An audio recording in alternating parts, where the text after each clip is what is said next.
Guys example number 33 अपने आप में ये डेरिवेशन है भाई, ये एग्जाम्पल नहीं कि डेरिवेशन है। बड़ा ज़बरदस्त क्वेश्चन है, एनसीईआरटी के अंदर दिया हुआ है, सीबीएसई इसको बार बार पूछ रही है। एसएल और के अंदर ये दे रखा है, एसएल और के न्यूमेरिकल सॉल्व कर रहे हैं, चैप्टर नंबर 4 के न्यूमेरिकल चल रहे हैं। आप लगातार चैनल से जुड़े रहिएगा, आपको पूरी फिजिक्स के न्यूमेरिकल मिल जाएंगे फ्री ऑफ कॉस्ट। आईआईटी की तैयारी कर रहे हैं तो आपको आईआईटी के न्यूमेरिकल मिलेंगे, नीट के मिलेंगे। और अगर आप कॉम्पिटिटिव एग्जाम की तैयारी कर रहे हैं, जैसे कि आप +2 की तैयारी कर रहे हैं या फिर 9th की तैयारी कर रहे हैं जामिया फिर अलीगढ़ के लिए, तो आपके लिए भरपूर कंटेंट मिल जाएगा, बेफिक्र रहो। जरा इस क्वेश्चन को देखो, हमसे ये कह रहा है कि आपके पास एक स्ट्रेट थिक लॉन्ग वायर है जो कि दिया हुआ है डायग्राम में। इस लॉन्ग वायर का क्रॉस सेक्शनल एरिया जो है वो कुछ इस तरीके से आपने दिखा रखा है, जिसकी रेडियस आपने ए दिखा रखी है। इसकी रेडियस ए है, करंट कुछ इस तरह से आ रही है। आपसे कह रहा है कि आप जो है इस सिलेंड्रिकल वायर के बाहर और अंदर मैग्नेटिक फील्ड बताओ और साथ में उसका डायग्राम भी बनाओ, वेरिएशन डायग्राम भी दिखाओ उसका बना करके, किस तरह से मैग्नेटिक फील्ड डिस्टेंस पर डिपेंड करता है, क्या वेरिएशन आते हैं वो दिखाना आपको।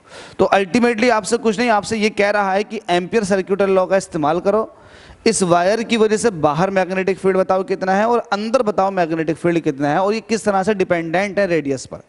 ठीक है, तो जब आप बाहर की तरफ को बताओगे तो रेडियस जो होगी वो ग्रेटर देन इक्वल टू ए होगी, जब आप अंदर की बात करोगे तो आर जो होगा वो लेस देन ए होगा। ठीक है, ये तो आपको पता है कि ए क्या थी, इस वायर की रेडियस थी। जब अंदर की बात करोगे तो आर की वैल्यू जो होगी वो लेस देन ए होगी, मतलब अंदर की बात कर रहे हो। और R greater than equal to A का मतलब ये है कि आप बाहर की तरफ की बात करो। तो पहला पोर्शन इस क्वेश्चन का यही है। ठीक है, तो आपको बताना है मैग्नेटिक फील्ड का फॉर्मूला ड्राइव करना है, मतलब अल्टीमेटली ये बात करनी है। तो कैसे निकालेंगे, कैसे एम्पियर सर्क्यूटल लॉ लगाएंगे। तो एक बात बताओ, अगर एक वायर है, वायर के अंदर से करंट निकल के जा रही है तो उसके चारों तरफ मैग्नेटिक फील्ड कुछ इस तरह से एस्टैब्लिश हो जाता है यूनिफॉर्म रिंग्स की तरह। उन रिंग के ईच एंड एवरी पॉइंट पर मैग्नेटिक फील्ड का जो मैग्नीट्यूड होता है वो सेम होता है। डायरेक्शन अलग अलग होने की वजह से मैग्नेटिक फील्ड की डायरेक्शन चेंज हो जाती है। टेंजेंट ड्रॉ करके देख तो वो अलग बात है। लेकिन आपने ये देखा ना कि वायर के अंदर से अगर करंट फ्लो करके जाती है तो मैग्नेटिक फील्ड कुछ इस तरह से उसके चारों तरफ बन जाता है, रिंग्स की फॉर्म में, कोसेंट्रिक रिंग्स की फॉर्म में बन जाता। ठीक है, ये जो मैग्नेटिक फील्ड का प्लेन है ये करंट से जस्ट परपेंडिकुलर बनता है, ये वाली बात भी ध्यान रखनी है। ठीक है, तो अब आप एक काम करेंगे, आप यहां पर लिखो सॉल्यूशन और फर्स्ट वाले पार्ट को सॉल्व करो। फर्स्ट वाले पार्ट को सॉल्व करो, लिखोगे bye using Ampere's circuital law. Ampere circuital law का इस्तेमाल करो और आप करंट की वैल्यू आपको दे रखी है, मैग्नेटिक फील्ड बताओ आउटसाइड। तो आप कहोगे bye using Ampere circuital law, magnetic field just outside the wire के आउटसाइड जब आप बात करोगे तो आप यूज करोगे ये डैश डैश वाला जो आपने एक सर्कल बनाया हुआ है, इसको आप एम्पीरियन लूप कहते हो। आपको पता है जब भी आप एम्पियर सर्क्यूटल लॉ लगाते हो, जहां लगाते हो वहां पर एक एम्पीरियन लूप ड्रॉ कर लेते हो, तो यहां पर मुझे 2 पर लगाना। तो मैंने कहा bye using Ampere circuital law, magnetic field just outside the wire, मतलब एट सेकेंड एम्पीरियन लूप। मुझे सेकंड वाले एम्पीरियन लूप पे चाहिए, तो मुझे सेकंड वाले एम्पीरियन लूप का लेंथ भी चाहिए, क्योंकि आपके पास फॉर्मूला होता है फिर B into L is equal to mu naught आई।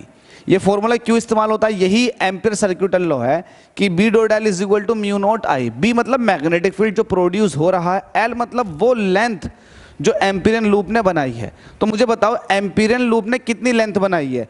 मुझे पता है रेडियस जो है, जब मैं सेकंड वाले एम्पीरियन लूप को इस्तेमाल कर रहा हूं तो सेकंड वाले एम्पीरियन लूप की मुझे रेडियस चाहिएगी। तो मुझे बी तो ऐसे रहने देना जस्ट आउटसाइड, लेकिन एल मतलब लेंथ, लेंथ किसकी, एम्पीरियन लूप की। कौन से एम्पीरियन लूप के, सेकंड वाला। तो सेकंड वाले एम्पीरियन लूप की जो लेंथ है वो आ जाएगी रेडियस आर की वजह से 2πr। क्यों, क्योंकि आपको पता है एम्पीरियन लूप एक सर्कल बना रहा है और सर्कल की जो सर्कमफरेंस होती है वही लेंथ कहलाती है। तो लेंथ कितनी हो जाएगी, सर्कमफरेंस 2πr के बराबर। म्यू नोट ऐसे रहेगा, करंट आई फ्लो करके जा रही है इस एम्पीरियन लूप 2 के अंदर। एम्पीरियन लूप 2 के अंदर तो वायर रखा हुआ है, उस वायर के अंदर से करंट निकल के जा रही है आई, तो ये हो जाएगा म्यू नोट आई। तो बी की वैल्यू कितनी आ गई, म्यू नोट आई अपॉन 2πr टेस्ला। ये मैग्नेटिक फील्ड निकल कर आ चुका है just outside the wire, wire के बाहर की तरफ मैग्नेटिक फील्ड की वैल्यू ये निकल कर आ गई जो आपने एम्पीरियन लूप 2 ड्रॉ कर रखा है वहां पर। अब बात करते हैं अंदर की, जो अंदर करंट जा रही है उसके हिसाब से आप जो है वहां पर मैग्नेटिक फील्ड बताओ। तो यहां पर आपने मैग्नेटिक फील्ड देखा कि मैग्नेटिक फील्ड जो है वो डिस्टेंस पर कुछ इनवर्सली इस तरह से डिपेंडेंट है। अब आप इसी के अंदर बात करोगे, क्या बात करोगे, एट एम्पीरियन लूप 1, आप एम्पीरियन लूप 1 की बात करोगे। अब 1 जो है वो अंदर की तरफ है, अब वायर है तो वायर के अंदर बना रखा, मतलब वायर की जो खुद की मोटाई है आप कह सकते हो रेडियस से के हिसाब से, जो रेडियस है रेडियस के हिसाब से आप देखें उसके अंदर आप बात कर रहे हो एम्पीरियन लूप ड्रॉ करके, क्योंकि आपको वायर के अंदर मैग्नेटिक फील्ड चेक करनी है भाई। तो वायर के अंदर मैग्नेटिक फील्ड चेक करने के लिए आपको वायर के अंदर ही एक एम्पीरियन लूप ड्रॉ करना होगा। तो आपने एक एम्पीरियन लूप वायर के अंदर ड्रॉ कर दिया। इस एम्पीरियन लूप की अब जो रेडियस आपको लेनी है वो लेनी है r, क्योंकि आप इसकी बात कर रहे हो। तो स्मॉल r जो हो गई वो radius of the Amperian loop first वाले की हो गई। अब इसी पे ही पूरी कैलकुलेशन चलेगी। अब आपको पता है आप लगाओगे at Amperian loop first by using Ampere's circuital law. तो यहां पर एम्पियर सर्क्यूटल लॉ लगाओ, इस्तेमाल करें एम्पियर सर्क्यूटल लॉ का, इस्तेमाल कर लेते हैं। मैं इस डायग्राम को वापस से उठाऊंगा क्योंकि आपको सिर्फ समझाना दिखाना बार बार। देखो ये आ गया डायग्राम, मुझे डायग्राम बार बार यही लेना फिलहाल। तो मुझे अब बताना कहाँ मैग्नेटिक फील्ड, मैग्नेटिक फील्ड बताना है मुझे अब एम्पीरियन लूप 1 पर। इसको थोड़ा नीचे ले लो, थोड़ा और छोटा, थोड़ा और छोटा, और बस इतना काफ़ी, थोड़ा सा और बड़ा हल्का सा, बस ये। आप लोगों की सहूलत होनी चाहिए, आप लोगों को समझ में आना चाहिए, दिखना चाहिए। अगर आपको क्वेश्चन नहीं दिख रहा तो भाई अपने मोबाइल के अंदर जो वीडियो क्वालिटी है उसको बढ़ा लें, क्योंकि ये 4K के अंदर वीडियो रिकॉर्ड हो रहा है। तो भाई क्वालिटी बिल्कुल डिट्टो आपको ऐसी मिलेगी। अब मुझे बात बताइएगा, मैं बात कर रहा हूँ एम्पीरियन लूप 1 पर। तो लगाओ by using Ampere circuital law B.L is equal to mu naught I। अब यहां पर एक बात देखिएगा, B.L, B मतलब मैग्नेटिक फील्ड और L का मतलब है length of the Amperian loop. अब एम्पीरियन लूप की जो लेंथ आएगी वो अगेन 2πr आएगी, क्योंकि आपने रेडियस r ले रखी है। क्योंकि एम्पीरियन लूप की रेडियस तो आप r ही लेते हो, क्योंकि क्वेश्चन में क्या रखा मेंशन किया हुआ था कि आपको r लेनी है ना। देखो डिस्टेंस r के हिसाब से बताना। तो B.2πr is equal to mu naught I। I क्या है, ये I है करंट, एक मिनट, I क्या है, I जो है वो करंट की वैल्यू है। अब ये करंट कहाँ, ये करंट इस एम्पीरियन लूप के अंदर। अब आप कहोगे यार करंट तो I जा रही थी वायर के अंदर, वायर के अंदर करंट कितनी आ रही है, I आ रही है। I मतलब करंट जो है, करंट मतलब क्या होता, करंट एक्चुअल में होता क्या, मूवमेंट ऑफ चार्ज पार्टिकल्स। तो चार्ज पार्टिकल जब मूवमेंट कर रहे होंगे तो वो तो यहां से भी कर रहे होंगे, वो अंदर से भी कर रहे होंगे, वो तो हर जगह से कर रहे होंगे। ऐसे थोड़ी ना किसी स्पेसिफिक पॉइंट से चार्ज पार्टिकल का मूवमेंट आ रहा होगा। तो चार्ज पार्टिकल का मूवमेंट तो भाई हर जगह से आ रहा है, क्योंकि एरिया ऑफ क्रॉस सेक्शन वो भी यूनिफॉर्म है। तो इसका मतलब ये हुआ कि यहाँ पर जो करंट होगी, यहाँ पर जो करंट होगी इस एम्पीरियन लूप 1 के अंदर, वो एक फ्रैक्शनल करंट होगी, फ्रैक्शन में होगी, क्योंकि टोटल करंट तो I आ रही है और ये एम्पीरियन लूप 1 जो है ये अंदर की तरफ है। तो यहाँ पर फ्रैक्शन ऑफ करंट जा रहा होगा। तो आप इसको कैसे दिखाओगे, इसको करंट को अभी आप यहीं रहने दो, इक्वेशन नंबर 1 क्या है। आप कहोगे ये वाली बात, आप कहोगे किस हिसाब से कहोगे करंट, ध्यान से किस हिसाब से कहोगे, आप कहोगे कि ये पूरा एरिया जो है इसका वो πa² है या नहीं है, क्योंकि जो आपके पास सिलेंडर है उसकी रेडियस a होने की वजह से उसका एरिया ऑफ क्रॉस सेक्शन है πa²। अब उसके हिसाब से जो एम्पीरियन लूप है उसकी रेडियस है r, जिसकी वजह से जो एम्पीरियन लूप का एरिया आ जाएगा वो आ जाएगा πr²।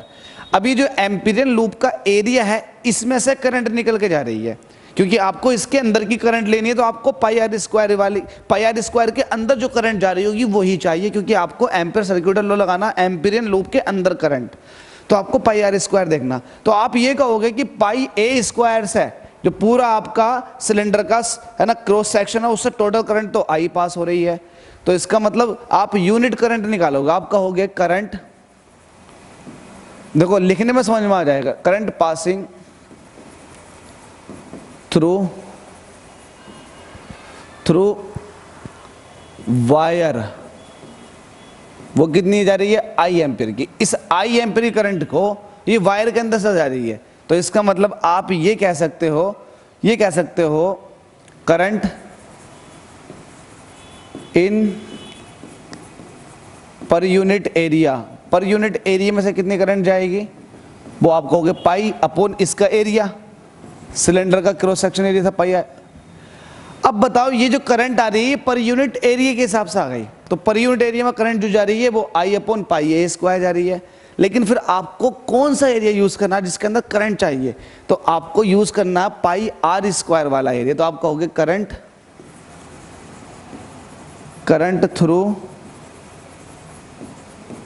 पाई आर स्क्वायर। तो इसके अंदर से कितनी करंट पास हो जाएगी, तो आप कहोगे I upon pi R square, pi A square की मल्टीप्लाई करनी है पाई आर स्क्वायर से, तो पाई से पाई कट जाएगा, तो आई R square upon A square. तो ये फ्रैक्शन ऑफ करंट आ गया। क्या आ गया, करंट का फ्रैक्शन। देखो आप ऐसे भी कह सकते थे करंट टोटल जा रही है आई, ठीक है, करंट टोटल जा रही है आई, और जो एरिया है वो है पाई ए स्क्वायर, टोटल एरिया तो पाई ए स्क्वायर है, और आपको किसके अंदर से करंट पास करवानी है, पाई ए स्क्वायर, तो टोटल एरिया हो गया, तो आपको करवानी है पाई आर स्क्वायर के अंदर से। तो ये फ्रैक्शन ऑफ करंट कहलाता। फ्रैक्शन तो आप डायरेक्ट भी कर सकते हैं, लेकिन एक सिस्टमैटिक वे में भी तो आपको सॉल्व करके दिखाना बोर्ड के अंदर, तो वो सिस्टमैटिक वे कुछ इस तरह का है। तो आपके पास ये करंट आ चुकी है, ये वो करंट है जो इस पर्टिकुलर एम्पीरियन लूप के अंदर से जा रही है, तो इसको आप आई डैश कह दो। तो यहां पर मैं आई ना कह करके आई डैश कह दूंगा, तो ये जबरदस्त हो गया। आप अब यूज करेंगे फ्रॉम इक्वेशन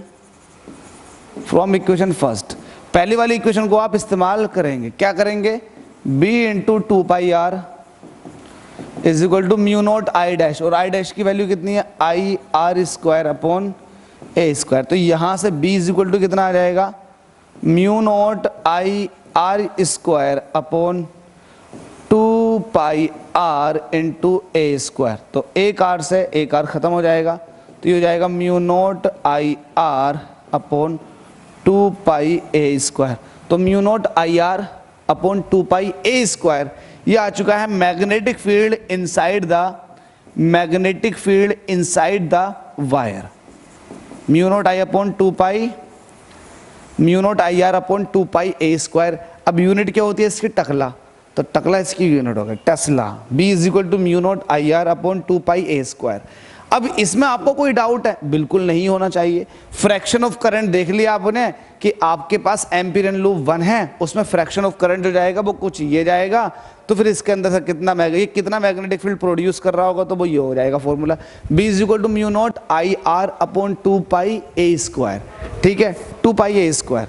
ठीक है, अब इसको एक काम कर लेते हैं, इसमें एक चीज देखो, वो यहीं देख लो, ये जो magnetic field inside the wire आया है, ये मैग्नेटिक फील्ड आर पर किस तरह से डिपेंडेंट है। तो आप देखेंगे कि मैग्नेटिक फील्ड जो है वो आर के डायरेक्टली प्रोपोर्शनल है। तो आप कहेंगे बी जो है वो डायरेक्टली प्रोपोर्शनल है डिस्टेंस के। इट मीन्स डिस्टेंस जैसे जैसे बढ़ेगी वायर के अंदर वैसे वैसे मैग्नेटिक फील्ड बढ़ता चला जाएगा। तो इस वेरिएशन को आपसे कह रहा है कि इस वेरिएशन को करके दिखाओ आपको। तो लेट अस सपोज कि ये आपके पास रेडियस है और ये आपके पास मैग्नेटिक फील्ड है, तो किस तरह से चेंज होगा, आपने ये देखा कि जस्ट आउटसाइड जो मैग्नेटिक फील्ड था वो डिस्टेंस के इनवर्सली प्रोपोर्शनल था, और जस्ट इनसाइड जो है मैग्नेटिक फील्ड वो डिस्टेंस के डायरेक्टली प्रोपोर्शनल। तो आप इनसाइड से शुरू करोगे, मैग्नेटिक फील्ड जब आप कैलकुलेट करना शुरू करोगे, ये आपके पास सिलेंड्रिकल वायर है, जब आप यहाँ से जब एक्सिस से ऊपर की तरफ को जाओगे, इट मीन्स डिस्टेंस बढ़ती चली जाएगी, तो मैग्नेटिक फील्ड एक यूनिफॉर्म वे में बढ़ेगा। मैग्नेटिक फील्ड क्या हुआ, यूनिफॉर्म वे में बढ़ना शुरू हुआ, मतलब जैसे जैसे आर बढ़ती चली गई वैसे वैसे मैग्नेटिक फील्ड की वैल्यू बढ़ती चली गई।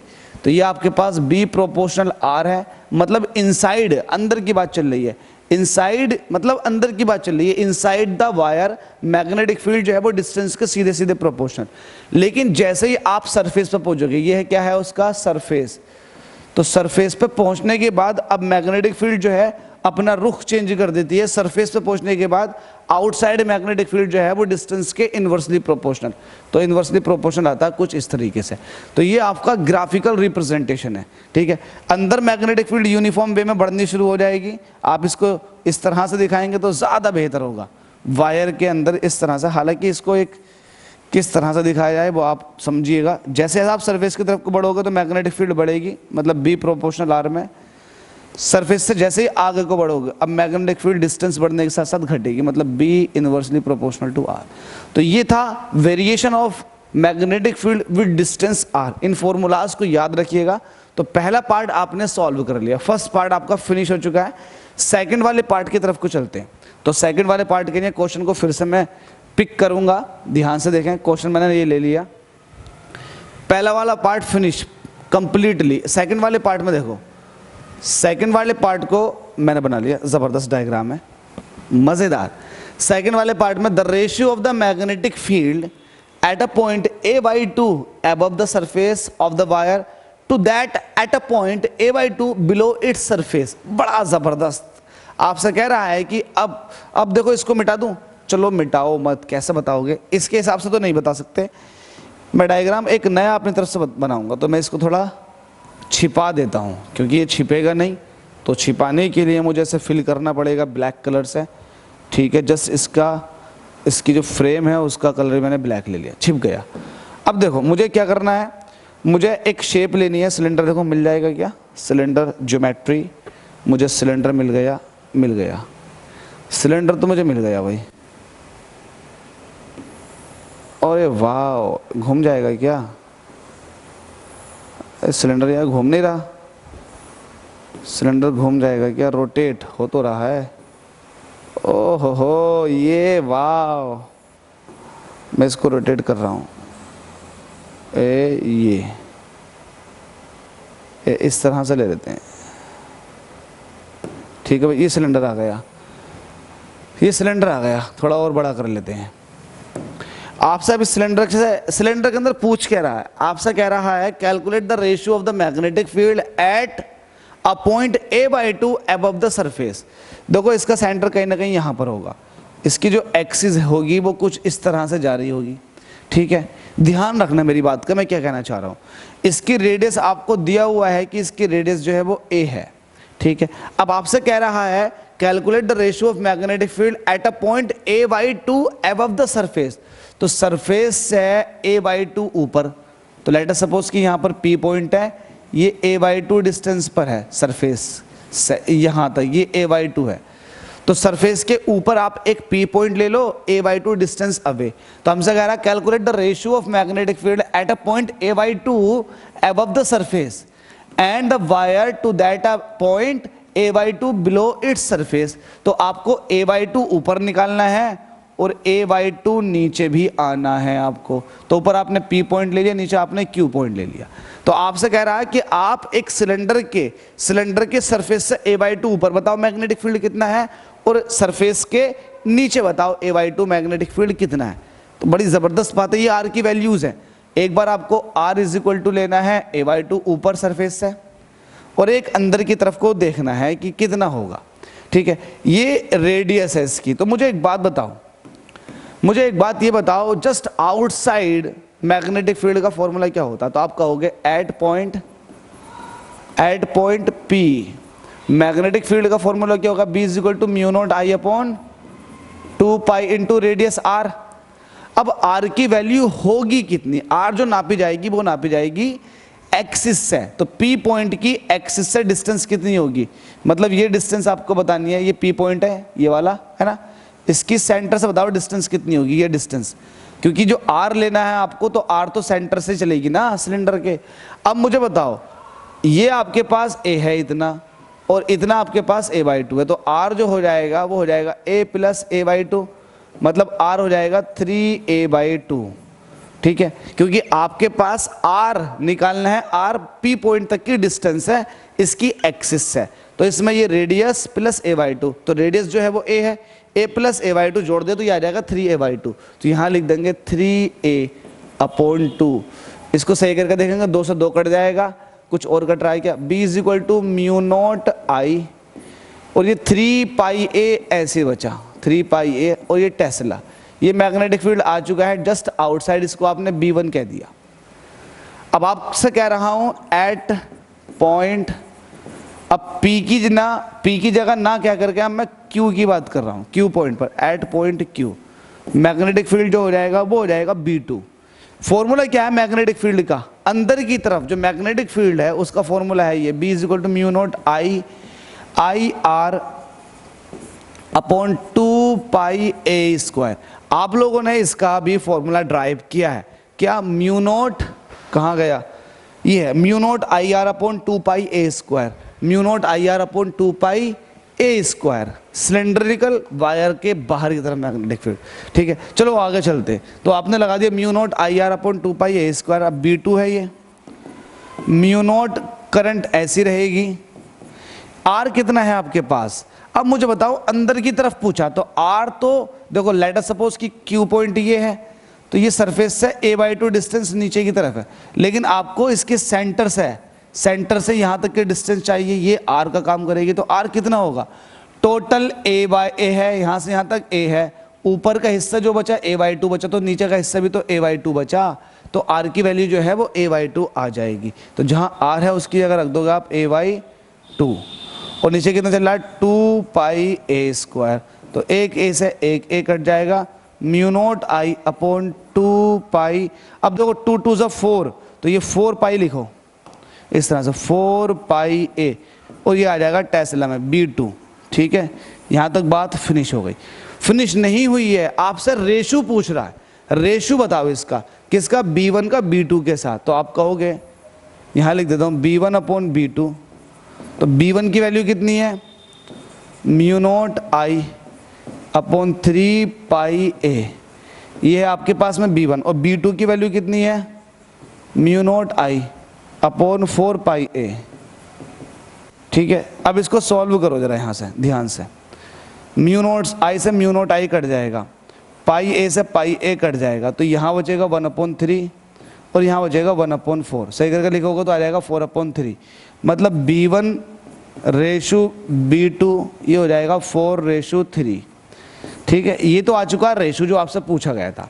अब एक सवाल इसमें ये है, what is the maximum value of the field of this wire, wire की सबसे ज्यादा फील्ड कहां पर होगी और उसकी वैल्यू कितनी है। आप एक बात बताओ मुझे, जैसे आप सिलिंड्रिकल वायर के अंदर सेंटर से उसके सरफेस की तरफ को जा रहे थे तब मैग्नेटिक फील्ड का रिलेशन कुछ ये था, B प्रोपोर्शनल टू R।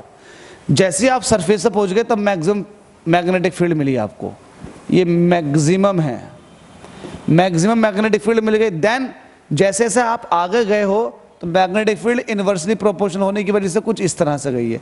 तो मैं ये पूछ रहा हूँ कि मैक्सिमम मैग्नेटिक फील्ड आपको कहाँ मिला, तो मैक्सिमम मैग्नेटिक फील्ड मिला आपको सरफेस पे। तो आप ये वाली बात कह सकते हैं, maximum magnetic field will be at its surface. कहाँ होगी मैक्सिमम मैग्नेटिक फील्ड, सरफेस पर। उसकी वैल्यू कितनी होगी, B is equal to, maximum magnetic field तब होगी जब R जो है वो A के बराबर हो जाएगा। जब R A के बराबर होगा तब उस सूरत हाल में B इज इक्वल टू कितना हो जाएगा, mu naught I upon 2 pi ए, ये फॉर्मूला। ठीक है, इसको आप कहीं से भी देख सकते हैं, कहीं से भी आप इससे भी देख सकते हैं, B is equal to mu naught I R upon 2 pi A square. रखो R की जगह A, जैसे R की जगह A रखोगे तो एक से एक कट जाएगा, तो B इज इक्वल टू वही mu naught I upon 2 pi ए बचेगा। तो कहीं पर भी देख सकते हो इतने टेस्ला। तो ये जो मैग्नेटिक फील्ड आ रहा है ये मैक्सिमम मैग्नेटिक फील्ड होगा, और ये होगा on the surface of the cylindrical wire, जो कि थिक है, मोटा है। ठीक है, तो उम्मीद करता हूँ ये क्वेश्चन आपकी समझ में आ गया होगा। अगर समझ में आ गया तो वीडियो को थम्स अप जरूर करें। थैंक यू सो मच आप सभी के प्यार और सपोर्ट के लिए। इसी तरीके से सपोर्ट करो भाई।